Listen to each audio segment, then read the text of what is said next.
It's Oonk time. Let's start the show. Welkom bij Midden-Limburg op zondag, het programma wat u op de hoogte houdt van het lokale nieuws in de regio. Samen met Johan en Carmen. We gaan zo meteen beginnen met de winnaars van Kuul, mensen. Die zijn hier aan tafel. Edwin en Ingrid, ze zijn kerstvers gewonnen. We zijn heel benieuwd met wat ze hier allemaal gaan vertellen, wie ze zijn en wat ze gaan zingen. En vervolgens gaan we praten met iemand van de Zwar. De Zwar, heeft u er ooit wel eens van gehoord? Nee, misschien niet, maar toch is het heel belangrijk. Het is een club die houdt zich bezig met het stimuleren van activiteiten in de wijken via buurthuizen. Daar gaan we straks alles over te weten komen. Ja, en de Roermondse nachtegaal, wie kent haar niet? Van Schinderhannes tot mooie optredens in de kathedraal of de Münsterkerk. Je ziet en hoort haar overal. Met een stem die klinkt als een klok. Amber Nelissen. Want zij heeft namelijk een nieuwe EP uit en daar komt ze zo meteen alles over vertellen. En we krijgen een uniek voorproefje. Dit is Midden-Limburg op zondag. Welkom. Dankjewel. En gefeliciteerd. Ook dankjewel. Ja, fantastisch. We zijn nog altijd een beetje beduust. Ja, vertel, wat is er gebeurd? Voor de mensen die het niet metgekregen hebben. Je hebt metgedaan aan Kuul. Dat is het Leedjesfestival, zeg maar slagerfestival, van de Uil en de Katers. Ja. Gecombineerd. Ja. En toen? Nou ja, 2 jaar geleden, wie het voor de eerste keer werden georganiseerd. Toen hadden we weer een bucketlist dingetje, zeg maar. We willen altijd een keer een eigen liedje geschreven hebben, een vastelavondsliedje geschreven hebben. En Ingrid had al jaren eerder een melodie in de kop voor een refrein.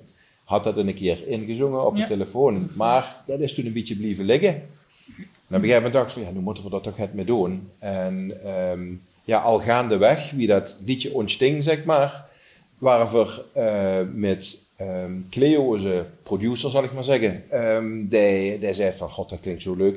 Is het een idee om zich in te schrijven voor Kuul?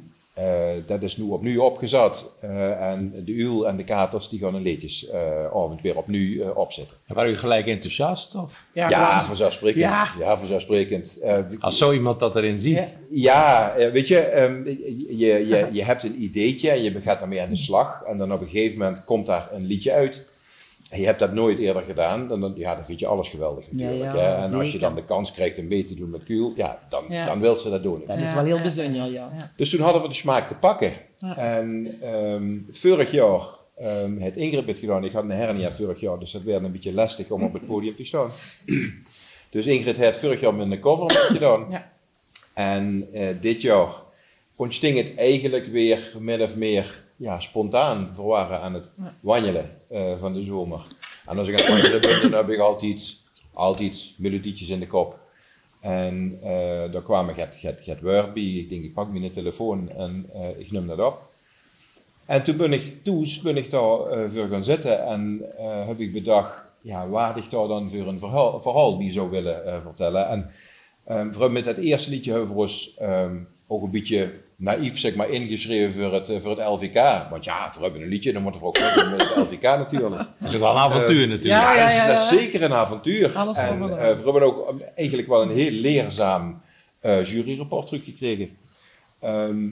Maar ik vond wel dat ik wil heel graag echt een remuns vastelavondsliedje maken. En ik loop al... ik vier de vastelavond al 45 jaar een remuns, zeg maar. Wat is dan typisch Roermonds? Dat zijn dan toch de plaatsen, het Münsterplein, de Werf, de dingen die gedanst werden, de tradities die bij de vastelavond horen, zeg maar. Dat word ik toch wel heel graag terug laten komen. En dat is gelukt. Dus dat verhuilke, dat ontsting. En, met een melodietje? Ja, met een melodie. En wat ik het schoonste vind, is je zit een beetje te prutsen op die zolderkamertje. En dan heb je dat melodietje en dan pak je die keyboard erbij en dan ga je met aan de slag en dan kom ik het luikjes bij. 2 telefoons? Met 2 telefoons opgenomen. Ik heb geen studio tools, dus de kwaliteit dendert daar achterop natuurlijk. Maar op een gegeven moment sting daar een soort van backing track. En we waren van de zomer in Oostenrijk op vakantie. En ik zeg, ik heb een elektrische auto, dus dat moest laaien. Dus we hadden even gestierd. Ik zeg, wat voor doen? Voor zingen, dat gewoon eens hierin.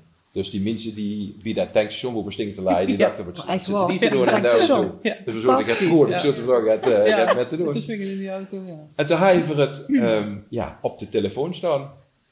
Ja, toen waren we zo enthousiast dat we hebben gezegd, ik stuur dat aan naar Cleo toe. Ja, zei Ingrid, zal ze even wachten tot dat voor toe zijn? Nee, die moet dat horen. Ja. En ja, Cleo was meteen enthousiast. En zo heeft het zich weer gewoon ontwikkelen, zeg maar. Hoe was die taakverdeling als het gaat om muziek en om het schrijven van de teksten? Of hebben jullie het allemaal samen gedaan? Ja, het eerste liedje was echt samen, sorry. Ja, het eerste liedje was de melodie die ik al had. En ook wel het refrein ingezongen met tekst, wat zomaar in één keer opkwam. Maar dat is natuurlijk te kort, alleen de refrein. Daar moeten coupletjes bij en dan moet een tussenstuk. En de professionals weten dat er een bridge moet komen. En toch, Amber? Ja. Dus dat is zo ontstaan. En dat hebben we ook wel samen, ook weer op vakantie. Want dan heb je de tijd om over de strekking van het verhaal en de woordkeuze na te denken. En nu, dit jaar is echt wel Edwin's liedje, want die is ermee begonnen en dat rolde bijna uit je mouw, qua melodie en de tekst wat je wilde vertellen. En ja, dus alle credits dit jaar voor Edwin. En weet je, we doen het samen. Maar Ja, de zeker. ene is het ene jaar wat meer ermee bezig en de andere weer... Maar heb je een muzikale achtergrond? Ja, muziek is speelt wel een grote rol in ons leven. Oké, Wij want... zingen graag. Mhm. Ik heb jaren, toen ik in Brabant woonde, bij het Brabants Theaterkoor gezongen. Oh, mooi. Ik zing nou in een popkoor. De bekende douche wordt ook onder de douche wordt ook veel gezongen. Ja. En wij hebben wel wat met muziek. Qua emotie ook, het kan van alles zijn. Ja. Zondag zitten we bijvoorbeeld bij die broers Jussen, weet je, daar staan we heel anders. Ja. En een mooie, harde, wat is dat nou wat jij zo mooi vindt? Die, Rock metal en zo. nou, bijvoorbeeld. Oh ja, Kan ook. Dat is niet mijn ding, maar heel breed. Country van alles. Muziek vind ik gewoon zalig. Vinden wij Ja, dat zalig. zit wel heel Ja. diep. Hè. Ik heb Ja. zelf ook vroeger bij een jongerenkoor gezongen. Ik heb 30 jaar in bandjes gespeeld als drummer. Of als trommelier zeg ik eigenlijk meer. Maar toch, het was erg leuk. Ja. En muziek raakte gewoon Ja, heel, dat. weet je, dat vind ik super. De kerst met super muziek heel veel geweldig. vertellen. Ja, hè? dat. Ja. Ja. absoluut. Ja. En als we teruggaan naar de avond. Ja. Wie heb je de avond beleefd? Ja, Roes. Waanzinnig. Ja. Ja, maar Hoeveel weet je, deelnemers waren er? 11. 11. Of 10 en 1 cover. Ja, Zeg ik dat goed? Ja. 10 Ja. nieuwe liedjes en Ja. één cover inderdaad. En je mag dus meedoen als je een heel nieuw liedje hebt. Dus het zijn tussen haakjes amateurs Ja. die het leuk vinden om een liedje te maken. En hoeveelste waren jullie aan de beurt? Want dat scheelt natuurlijk ook. Dit jaar als 4e. Zeg ik dat goed? Ja, als je Oké, eerst dan zit je kwam, niet als eerste, dat is wel Nee. fijn. Nee. Ja. Ja, dat kan zijn voor- en nadelen hebben. Ja, ja. Ja, als Dus daar je moet er een echt beetje erin opwarmen, knalt, dan want- heb je ja. natuurlijk gewonnen. Maar Ja, nou ja, weet dat je, is het wel is, moeilijk. het is maar een live band. Dus die zit Ja. al vanaf liedje 1. Vol erin. vol erin energie met is meteen blazers daar. en drummer. Ja, dat Ja. is waanzinnig. Ja, de Fantastisch. energie is meteen daar. Huub Boeste aangevuld, dus de band van Huub Boeste Ja, aangevuld geweldig. met professionele blazers. Ja. Ja, daar gaat zo'n energie van uit, zeg Ja, maar. Dan absoluut. gaat het optreden, gaat vanzelf. Ja. Ja, en het we is hadden het prachtig ook om goed voor zoveel man te mogen staan. Ja, hè. En dat. als ze dan zus wie dat ze met doen en Ja. wie dat ze met beginnen te Iedereen is bewegen, dan- enthousiast. Ja. Nou, op een Dus, gegeven moment komen die acts komen om beurten aan Ja, bod. En, ja. en had je dan halverwege het al het gevoel van wij konden dit wel eens gaan winnen? Of dacht je, oh my god, dat Nee, zijn ze winnen goed? niet. Ik vond wel, dat moet ik eerlijk zeggen, ik vond er een top 4 bij zitten. Want je hebt voorkeur voor liedjes. Tuurlijk. En dat waren duetten, mensen alleen. En natuurlijk je eigen liedje. Je doet niet mee als je niet je eigen liedje gelooft. Maar als winnaar, nee, dat had ik nooit gedaan. Nee. Maar ik heb de hele dag staan stuiteren. Gisteren nog, maandag nog. Het is nou woensdag, we zijn 3 dagen verder. En het is... En ja, dan zit bij ons in werkelijk. het studio. Ja, Ja, nou, ja, dat fantastisch. ja, ja. heb ik nog nooit gedaan. Ja, Ja, precies. waanzinnig. Ja. Op de Ja. televisie. Ja. Ja. Ik vier misschien een jaar of 25 was het al het hier. En het gaf mij een hele... het deed me inderdaad denken aan liedjes van vroeger. Ja. En, Ons liedje bedoel je? Ja, jullie liedje, Oh, ja. grappig. ja. Ja, En dan een heb je dat goed. beetje eind jaren 90 gevoel. Ja. Met die trompetten en zo. En het makkelijke meezingen. Ja, ons ding op zich, kijk, in dat wandelen hebben ze een bepaald tempo, zeg maar. Hè, en dan kunnen ze toch al gauw weer in dat 2/4 wat Duk in vastelavondsliedjes ook in zit. Maar ik denk, dan ga je me te zwaar aanvullen. En ik wil het een beetje zomerser maken. Nou, toen ben ik op mijn keyboard gaan zoeken naar samba's en dergelijke. En dan komt de samba eruit. En dan oké, kan ik dat metrisch, zeg maar, ook met de tekst, kan ik dat dan daar goed in omzet. Dat was eigenlijk geen probleem. Ja. En dan ga je het begeleiding erbij zitten en dan komen daar natuurlijk al trompetjes in die begeleiding uit dat keyboard. En dan in één keer begint dat te bruisen, dat nummer. Fantastisch. Ja, en dan de rest gaat min of meer vanzelf. Ja. Het is ook een heel ander melodietje dan het eerste liedje. Ik word hier vreselijk vrolijk van dit nummer. Ja. En het eerste was wat rustiger. Had ook wel iets. Had ook was wel een beetje jazzy-achtig. Ja, gewoon heel anders. En, volgens mij is dit ontzettend goed. Ik zag gelijk al die pleinen al helemaal mee nou, wij dus ook. Ja. Wij ook. Dat gevoel krijg je. Dat je gewoon meegaat. Ja. En, Over die pleinen. Ze staan dadelijk op het statieplein. Ja, meneer en mevrouw. Ja, dat is echt. Heb je het in tweede eigen liedje, maar ze voor dus geen kattenpest. Ik zeg van de week tegen superleuk. Ik moest maandag natuurlijk vrij vragen voor de 11 en ik had geen vrij gevraagd. En dus ik zeg, ik wil eigenlijk 3 uur vrij. Want ik moet er op tijd zijn. En dan moet waarschijnlijk ook ergens een trap af. Dat zal wel even duren, het zal wel druk zijn. Nee, maar en toen zei ze, nee, ik neem maar de hele dag vrij. Het is een spektakel. Ja, dat is heel bijzonder. Maar wij genieten ook heel erg. Ik zet er veel zin in. Ja, zondag was het al een feestje, dus ik kan alleen maar... Nou, nogmaals gefeliciteerd. Dank je voor het vertellen hier. Ja, leuk dat we mochten komen. Heel veel plezier. De rest van het seizoen, want ik denk dat je op veel plekken gevraagd gaat. We gaan knallen. Ik hoop het. Jullie ook. Zo, dat was de love nog was. Dank je.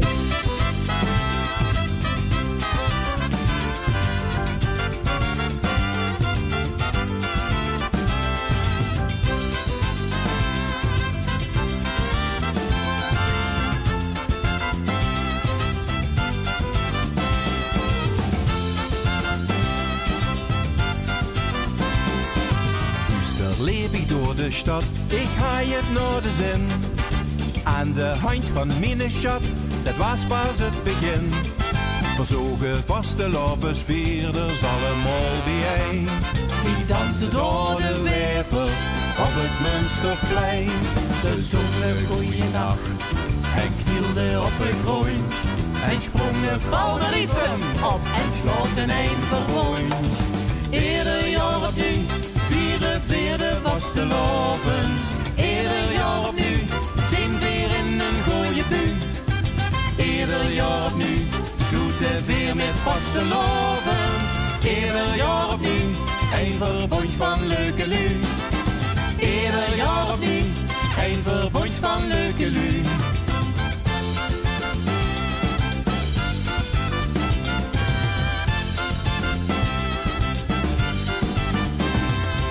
Zachte tegeneen, dat is leuk. Tradities overal.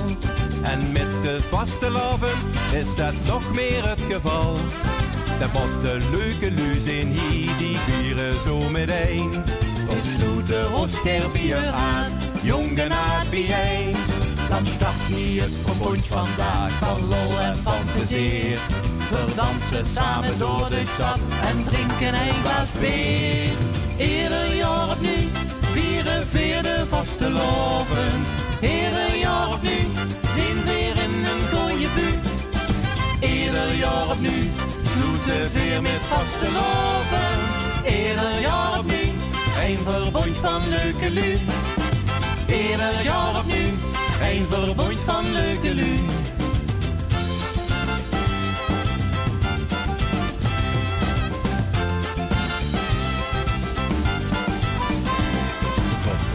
Samen naar de werf in prachtig felle kleuren. Daar zijn weer middelsvriend bijeen, daar gaat het dan gebeuren. We maken 3 dagen lol, doet het bakkes weer geen lieven. Dan is het weer gedaan, maar we willen nog het blijven.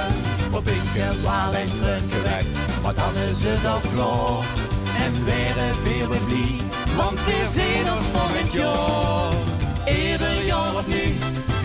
Vierde vastelovend, ieder jaar opnieuw, zijn weer in een gooie buur. Ieder jaar opnieuw, sloeten weer met vastelovend, ieder jaar opnieuw, een verbond van leuke lu. Ieder jaar opnieuw, een verbond van leuke lu. Ieder jaar opnieuw, met echt, want hier zit leuke lu. Ieder jaar opnieuw, en nog een pilsje nog.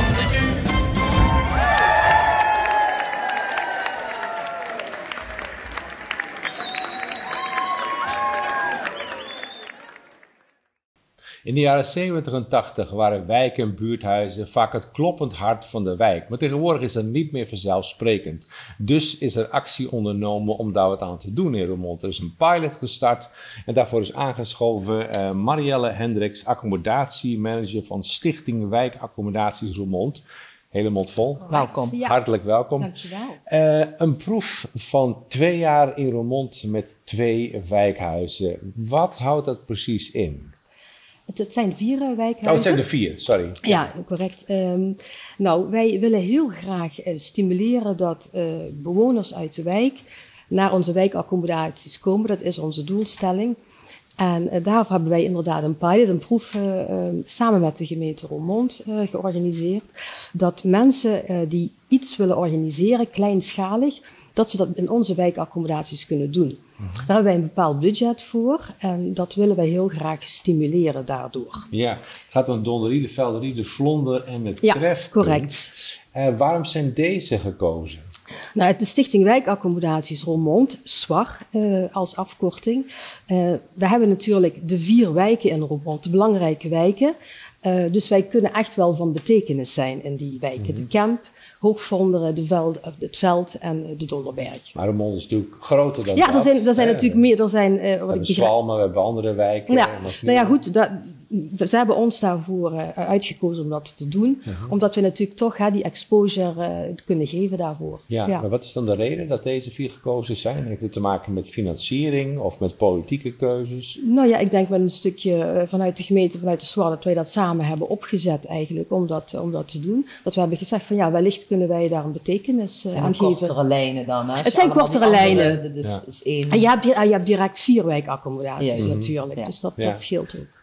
In deze pilot, wat is precies het doel? Jullie willen mensen meer betrekken, in het buurthuis erbij halen, laagdrempelig wij zijn betrekken. sowieso, wij willen laagdrempelig zijn en we willen eigenlijk dat bewoners vanuit de wijk zelf iets gaan organiseren. En dat is omdat ze dan vaak, ze hebben geen subsidie aangevraagd, maar stel dat ze zeggen, nou ik wil mensen uit de wijk ontmoeten, ik wil iets creatiefs doen, ik wil iets sportiefs doen, dan kan dat bij ons. Is dat nou een andere insteek dan een aantal jaren geleden? Jaren 70, 80, 90 was het meer eigenlijk vaak sociaal werk, welzijnswerkers, jongerenwerkers die dan dingen bedachten samen met de mensen waarvoor ze deden. Ja. En daar konden dan mensen naartoe komen. Is het zo dat het nu omgedraaid is? Nee, dat is nog steeds, want natuurlijk... Allebei? Het is allebei, ja. Maar we willen eigenlijk meer mensen uit de wijk toch wel mobiliseren om te laten zien van oké, wij zijn heel laagdrempelig, dus je kunt bij ons heel veel dingen organiseren. Maar wat is dan want we zien in de wijkhuizen, ik kom zelf heel veel in de Donderie, maar ook veel in die andere wijkhuizen, zeg maar. Wat is dan de wens? Want we zien toch al best wel veel dat er georganiseerd wordt. Waarom willen we dan nog wat anders of wat meer? We zien al trefpunten, we zien... Ja, zeker. Maar er kan nog steeds meer. We hebben nog steeds een mogelijkheid om activiteiten te organiseren. Wij vinden het belangrijk dat wij zijn het huis van de wijk. Dus het is gewoon fijn dat mensen bij ons terecht kunnen. Ja. Voor inloop, voor creatieve activiteiten, voor sportieve activiteiten. Hebben jullie signalen gekregen vanuit de wijken van, goh, was er maar meer ruimte? Of was de ruimte meer betaalbaar? Of... Ja, dat heb je natuurlijk. Er zijn altijd mensen die zeggen van, god, we willen het betaalbaarder. We vangen ook wel dingetjes op vanuit de wijk. We willen iets organiseren, maar we lopen toch tegen bepaalde factoren aan. Kun je daar eens een voorbeeld van noemen? Dat ze toch zeg maar aankloppen bij een instantie of een gemeente van, wij zoeken een subsidie en dat ze dat niet krijgen. En wij kunnen ze daarbij helpen. Oké, dus als we aan de ene kant geen subsidie krijgen, dan zou het op deze manier wel kunnen. Zeker. Het zou ook makkelijker kunnen zijn om geld aan te vragen. Ja, precies. Ze kunnen bij ons terecht en wij kunnen ze helpen met een voordeliger tarief om zeg maar iets te organiseren. Dus die subsidie is eigenlijk een korting op de huur? Het is eigenlijk om te stimuleren dat mensen naar ons toe komen en aangeven van god, wij willen dit organiseren en dat de lijnen gewoon korter zijn. Ze hoeven minder actie te ondernemen en wij kunnen dat faciliteren. En nou, stel je voor dat een aantal buurtbewoners nou zegt, nou oké, ik wil samen een gezelligheidsvereniging oprichten. We hebben niet alleen graag wat korting op de huur, maar we hebben ook geld nodig voor muziekinstrumenten, ik noem maar wat. Of een tafeltennistafel. Gaan jullie dan ook geld beschikbaar stellen? Nou ja, het gaat uiteindelijk in eerste instantie om het faciliteren van activiteiten. Dat is eigenlijk onze doelstelling. En je moet je voorstellen, bijvoorbeeld we hebben al wat activiteiten georganiseerd. Mensen uit het veld die een damesclubje Die hebben aangegeven, nou, we willen heel graag sporten. En dat doen ze dan met een clubje dames. En daardoor kunnen ze dat bij ons doen. Of we hebben een Oekraïns koor, die hadden een locatie. En die locatie is vervallen. En nu kunnen ze bij ons terecht. Dus echt dat mensen aangeven, ook dit en dat willen we doen. En dat wij dat kunnen faciliteren. Nou is het een pilot, een proef, zoals het heet, van 2 jaar. Over 2 jaar, waar gaan jullie dan naar kijken? Wanneer is het geslaagd voor jullie? Nou ja, goed, in ieder geval of voor de gemeente? Ja, dat we het kunnen laten zien. Dat we gezamenlijk kunnen zien van, ja, dit hebben we zeg maar kunnen bereiken. En aan de hand daarvan gaan we verder kijken of we dat nog kunnen continueren. Want hoe is het nu met die betrokkenheid van die wijken rondom die wijkcentra? Ja, goed, heb je daar onderzoek naar gedaan? Of heb je daar een gevoel bij? Ja, goed, er wordt best veel georganiseerd en op allerlei gebieden, met name sociale activiteiten. Maar wij vinden dat er altijd steeds dat er gewoon meer kan. En wij vinden onze wijkhuizen heel mooi. Dus wij willen gewoon laagdrempelig toegankelijk zijn, zodat mensen ons nog meer gaan ontdekken. Ja. En als die proef nou succesvol is, want je zegt als meer mensen jullie dus gaan ontdekken, dat zou je dan toch moeten vastleggen.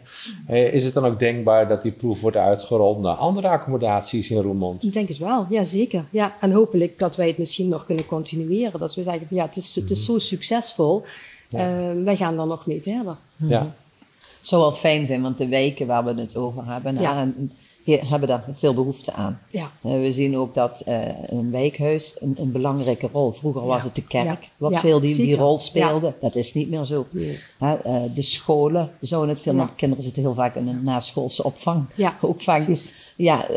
En vaak zie je ook in bepaalde wijken, ik woon in Azerij, is geen school meer. Dus dan is dat ook niet meer. Ja. Dus zo'n wijkhuis wordt wel heel belangrijk. Het is heel belangrijk. Het huis van de wijk. Ja, precies. Op allerlei gebieden kan dat heel belangrijk zijn. We hebben ook in onze accommodaties inlopen. Dat mensen vanuit de wijk naar ons toe kunnen komen en gewoon even een praatje kunnen maken, een kopje koffie kunnen drinken. Ja, dat vinden wij belangrijk. Ontmoeten, je verhaal kunnen doen. Ook dat zie je dat heel belangrijk is, waar de eenzaamheid vaak achter de deuren is. Ja, precies. Ja, zeker. En dat wordt dan doorbroken.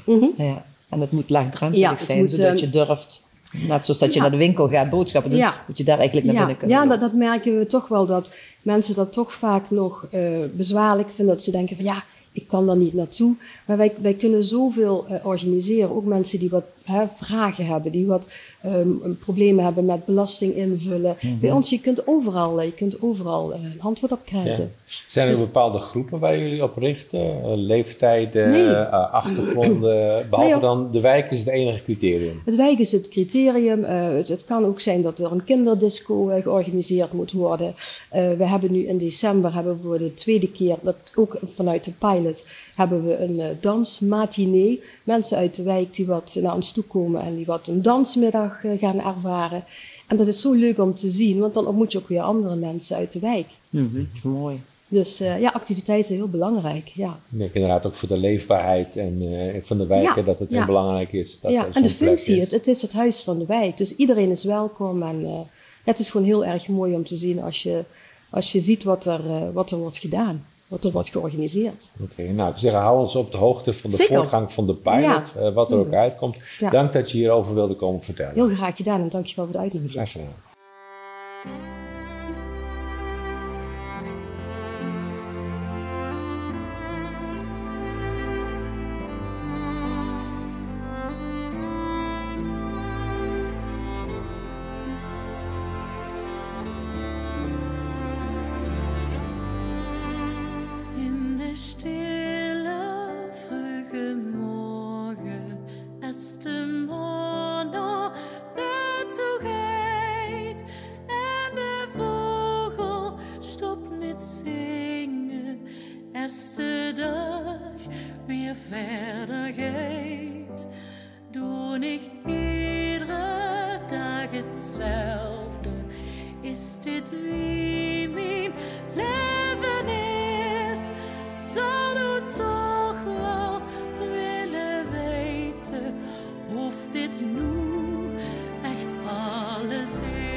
Weer terug.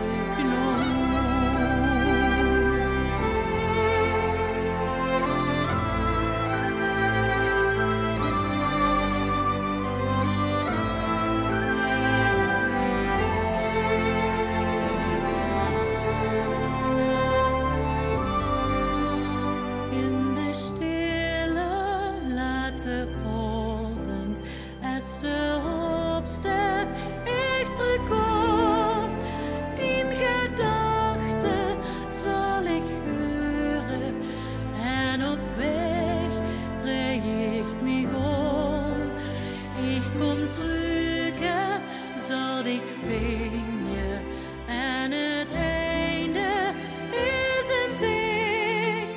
En de weg die ik zal volgen brengt mich weer terug bij dich.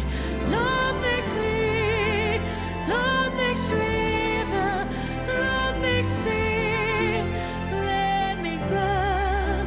Laat mich frei om te ontdekken.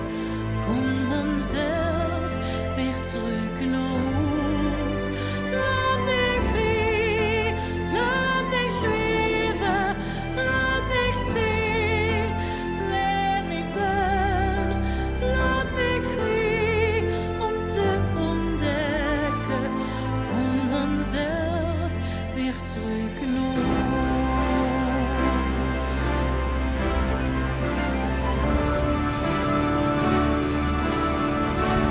Ik kom terug en zal ik vinden. En het einde is in zicht. En de weg die ik zal volgen brengt mich weer terug bij dich.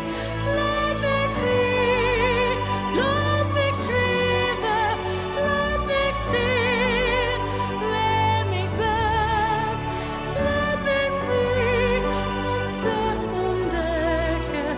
Kom vanzelf weer terug naar huis. Laat mich frei, laat mich zweven, laat mich zien wie ik ben. Laat mich frei om te ontdekken. Kom vanzelf weer terug naar huis.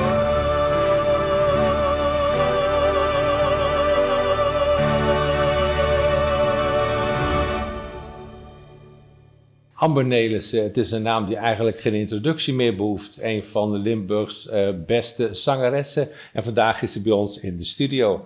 Amber, je lacht er een beetje om, maar Ja. misschien ben je te bescheiden. Ja, geen idee, wie weet, misschien. Ja, afgelopen week hebben we je gezien in het Schinderhannes concert. Een aantal zeer succesvolle uitvoeringen van avonden met werk van Schinderhannes. Ja. Hoe kijk je daarop terug? Super druk, maar wel ontzettend leuk om te doen. Ik vond het in het begin heel spannend, aangezien dat ik het... Schinderhannes is natuurlijk een traditie wat hier al in Roermond zo lang is. En ik speelde de rol als duivel, die heb ik dus al een uitvoering eerder mogen doen.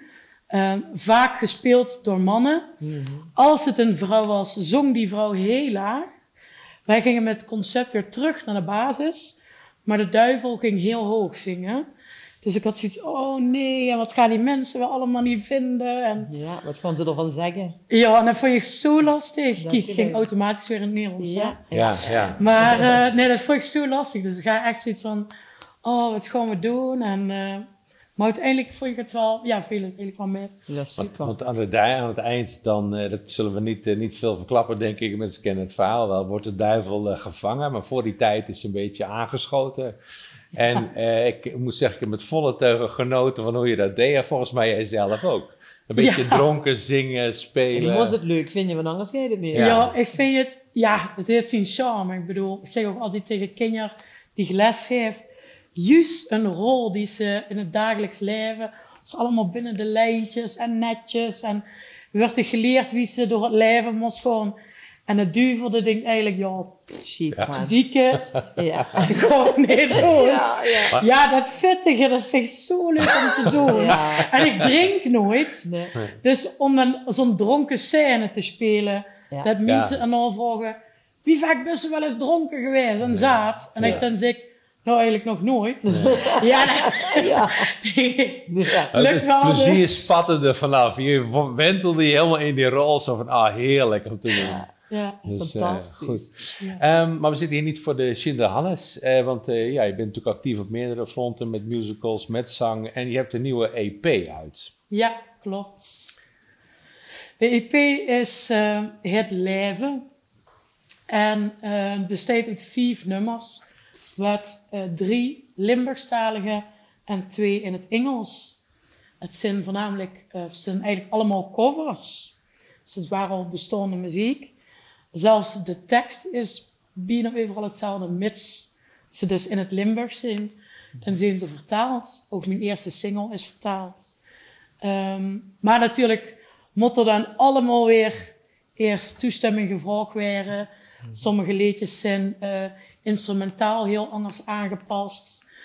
Toch weer iets meer Echt een apart klassiek of arrangement iets. gemaakt Ja. voor jouw stem? Of omdat je het anders wilde? Ja, ook omdat ik iets eigen wil dus. En ik vind het dus leuk om in heel veel stilen te zingen. Ja. Dus het waren ook echt proberen, oké, ik ga voor het eerst iets maken. In welke stijl moet het? En een van de nummers is Halleluja. Ja, dat is al... Iedere artiest die heeft dat volgens mij wel eens gezongen. Zeker. Anders Ja. veel zo'n dingen die is meer binnen. Nee. Zo erg is het niet, maar... Ja. Dus ja, wie gaat ze dat aanpakken? Ga je ze dat, het standaarden doen? Ga je een versie gevonden van Andrea Bocelli, wat ik heel gaaf vond. Dus dat hebben we weer terug verweven in de Cohen. En in Alexandra Burke, die heeft het ook Het is ooit begonnen gezongen. met Cohen en vervolgens zijn er allemaal mensen die zijn daarmee verder gegaan, omdat het een fantastisch nummer is. Ja. Dus wanneer wordt het iets anders en wanneer... Iets anders. iets anders. Ja. Omdat ze zich eigen maken. We hebben net een heel schoon nummer gehoord. Kunt je daar even vertellen? Ja, je hebt geluisterd naar Als ik naar huis toe kom. Ja, Zoals gezegd, de EP gaat over leven. dat is fantastisch. Ja. In de single gaat het eigenlijk over de heimwee en het wachten. Maar uiteindelijk wie fijn het weer voelt om terug thuis te zijn. Nou, dat nummer komt echt binnen. Ja, voor mij is thuis zijn Limburg. Dus vandaar ook het Het Limburgse. emotioneert je nu ook, hè? Ja, ik merk ook dat als ik in mijn andere dingen ben soms aan het daten, en merk ik toch, als ik in het Limburgs kan daten, dat ik denk, oh ja, dat voelt me fijn. Ja. Helaas, vooral de mensen die Nederlands praten. Ja. Die maken natuurlijk ook nog wel kans. Hoor. Maar, dat is even dan zo dichtbij en zo... Ja. Ja, alsof ze niet meer over nadenken. Ik weet dat ik heel veel moet nadenken in het Nederlands. Ja. Maar Het is weet anders. niet. Het zit veel dichterbij. Dit valt met jou samen, denk ik. Ja. Ik denk dat Toes ook de hele veilige... En ik heb ook die op mijn bubbel. Ja, en ik heb omvangt, op mijn hè? eindexamen van het conservatorium toen ook gehad. Gelukkig voel ik me heel snel overal wel thuis. Maar als ik echt gewoon terug in Limburg ben, dan voelt het gewoon, ik kan het niet beschrijven, maar dat is zoiets als, dan denk ik, oh, lekker. Ja. Zo even zo'n warm badje, weet je wel. Ja, dat is dat nummer ook echt wel. Ja, Nou, dan. fantastisch. Ja. Ja. Maar je zei het zelf al, hè? Je houdt van heel veel diverse stijlen. Die EP, dat is ook een soort staalkaart van jouw kunnen. Er zit er nog niet een pure opera-stuk in, volgens mij. Nee, nog Het is, niet. maar het heeft heel veel verschillende genres. Ja. En dat is dus bewust gedaan, zodat ik vind het juist leuk om te blijven variëren. En in de EP is het alsnog wel een beetje samen. Hè. Het is vooral symfonische klanken. En het heeft allemaal dus met het leven te maken. Ik heb namelijk ook ervaren dat het soms zomaar binnenop kan haaien. Dus het heeft van mij... Hoezo dan? Ik ben een tijd geleden heel ziek geweest. Ja. En uiteindelijk naar de IC gebracht. Zo van, we gaan nog nu in coma brengen. Dus, Kan ik me nog herinneren. ja, dus sinds dat ik in coma heb gelegen, is het leven gewoon nog dichterbij. Ja. Het is zo van, wat er ook gebeurt, ieder moment kan het even zomaar stoppen. Ja. Ja, dus je gaat er vol in. Ja, ik sla niks meer over. Ja. Goed zo. Zijn er nou ook nog bepaalde genres waarvan je zegt, van, als het over muziek gaat, van, daar zou ik nog wel iets mee willen doen? We hebben bijvoorbeeld een bekende Limburgse zangeres, die is klassiek geschoold, maar die zingt bij een keiharde band in het buitenland. Lijkt je zoiets leuk? Nou ja, ik denk wel dat ik al heel veel diverse dingen doe. Dus ik heb nu mijn EP dan vrij in het symfonische. Er komt ook nog volgend jaar. Dus nu komt de eerste single is uitgebracht al de vorige maand. Nu 14 november komt de ganse EP. Komt in december niks, want dan is het veel te kerstig. Ja. Maar ja, ook dan, ik heb nog iets opgenomen in Leeuwarden. in de stijl van 80 jaren, 90s, in de disco-stijl. In Brabant nog het opgenomen, ook weer heel anders. Vertel allemaal, waarom jij ze dat doen? Wat is dan het... Nou, ik zelf vind niet dat ik heel goed ben in het schrijven. Ik vind het leuk om de overwhelming kennis te delen. Ik hoor ook als het moet zo klinken of zo. Maar ik denk juist dat het samenwerken altijd meer perspectief ook biedt. Dus je werkt dan samen met andere muzikanten die daar lokaal zijn? Ja. zeg maar. Schrijvers, componisten, studio. Ik ken van alles in. En juist ook de oproepjes, ik heb ze eigenlijk allebei gezien als Facebook-oproepjes. Ik zoek even en ik dacht, dat ga ik gewoon doen. Ja. Want ik bedoel, dan kan ik weer iets anders doen. Ja. En hoe is het die bevallen in Friesland? Ja, heel goed. Terug onze Fries. Heel goed. Nee, ja, daar waren ik ook in een studio. Ik had die nog nooit gezien. Hij had het hele liedje eigenlijk al klaar. En met wie heb je gewerkt daar? Met Idris heet hij. En hij had alles al klaar. Hij werkt ook vooral via de methodes met AI en alles. Ja. Wie de muziek maakt. En ik was erin aan het zingen en vervolgens hoorden ze mij ergens op de gang zitten. Ik ben een jazzzanger. Weer heel zangers. Ik zoek nog eens een keer een zangeres. Mocht ik die keertje? Joe, is goed. Ja. Dus, ja, en zo juist, werd de rugzak steeds groter. Ja, en juist het variëren en blijven. Ja. Ja, ik vind het zo'n verrijking om ook te zeggen, we zijn ook bij een band. Ja, ze zijn niet professioneel, maar ik vind het zo leuk om gewoon even dan los te zien en ook even niet te hoeven zeggen wie het allemaal moet. Ja. Maar gewoon te denken, oké, let's Let's do go. this. Ja. Fantastisch. Nou, super fijn dat je hierover wilde komen vertellen. We gaan straks nog luisteren zometeen naar een nieuw nummer. Dat is een première, dat is nog niet eerder te horen geweest. Nee. Welk nummer is dat? We gaan luisteren naar Ave Maria. En het Ave Maria is oorspronkelijk genomen als uitgangspunt van Beyoncé. Beyoncé heeft het oorspronkelijk weer genomen van het Ave Maria van Schubert.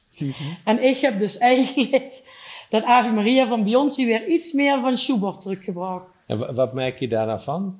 Kunnen wij dat merken als leken? Je hoort iets meer in het begin. Ik hoor automatisch in het Nederlands. Ja. Je hoort iets meer in het begin. Dat dater, dat wordt niks. Dat heb ik al Nee, door. nee, zie je. Het gaat helemaal fout. Nee, dan merk ze eigenlijk dat weer de intro, dat is vooral weer het klassieke. Zodat vergelijkt dan en dan zit even de intro van Beyoncé aan.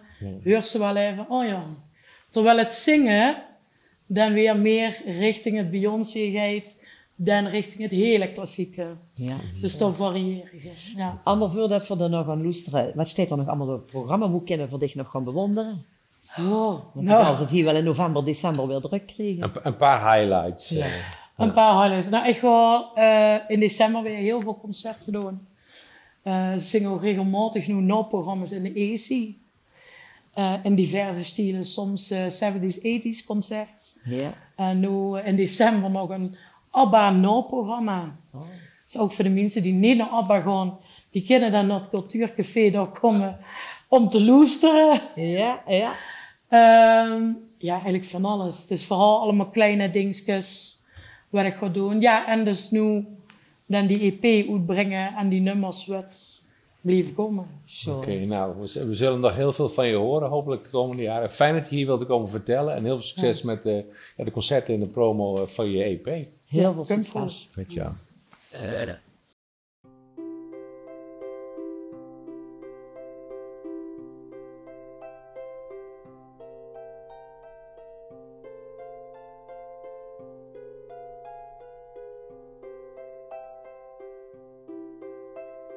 She was lost in so many different ways, out in the darkness with no guide.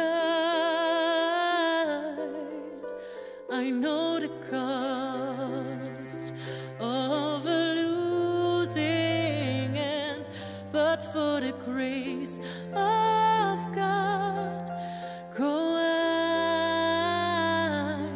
I found heaven on earth. You were my last, my first. Ave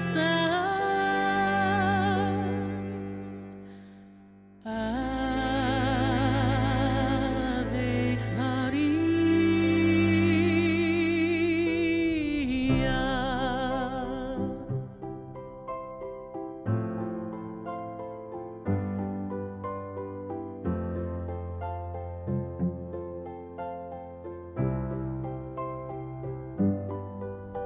I've been alone when I'm surrounded by friends. How could the silence be so loud? But I still go on, knowing that I've got you. There's only us when the lights go down. You are my heaven on earth. You are my hunger, my thirst. I always hear this voice inside.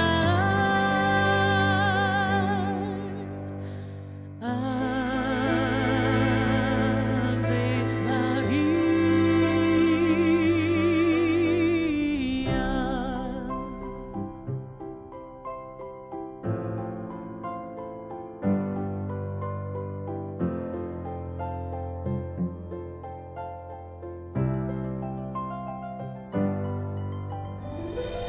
Sometimes a love can come and pass you by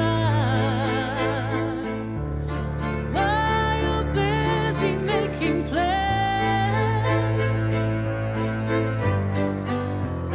Suddenly it's you and you realize it out of your hands. Baby, you've got to understand.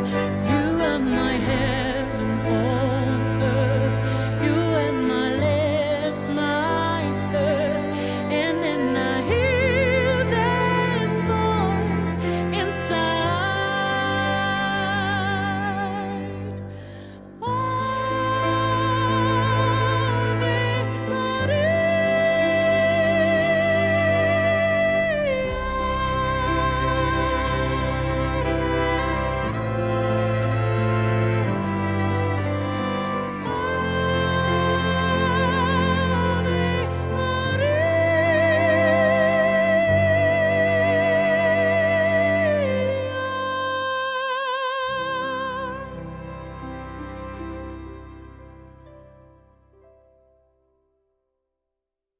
Ja, beste kijkers, dit was Midden-Limburg op zondag. Dank voor het kijken, dank aan de gasten hier in de studio.